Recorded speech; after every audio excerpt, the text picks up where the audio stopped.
India's economy has delivered its strongest performance in 6 quarters. The data beat all 38 Bloomberg estimates and highlights India's domestic resilience at a time when US tariffs have sharply disrupted India's exports. But the bigger surprise, India delivered record growth even as shipments to the US fell 28.5% between May and October. This follows a rapid escalation in American tariffs from 10% to 50% in just 4 months. The data shows that India offset the US export stock through 3 buffers: strong domestic demand, supply chain front-loading before tariffs kicked in, and targeted tax cuts on mass consumption items at the end of September. Economists say that exporters advanced shipments ahead of the 50% tariff deadline of August 27th, temporarily boosting output in the September quarter. But US-bound labor-intensive sectors faced the worst hit.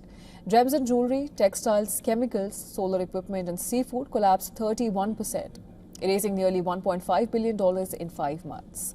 Smartphone exports fell 36% and tax-exempt products also dropped 25.8%. Even the quarter's outperformance, the outlook carries clear risks. Government expenditure contracted 2.7%. Nominal GDP growth remains subdued at 8.7%. And export support schemes are yet to be rolled out on the ground. GTRI warns that removing the additional 25% Russia-linked US duty is essential to restore competitiveness, arguing that it would halve the effective tariff burden on Indian goods.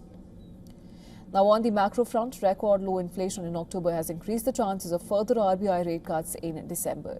Economists now expect India's full-year growth to rise towards 7.5%, but caution that restoring export momentum will be critical as global demand softens and tariffs remain a major headwind.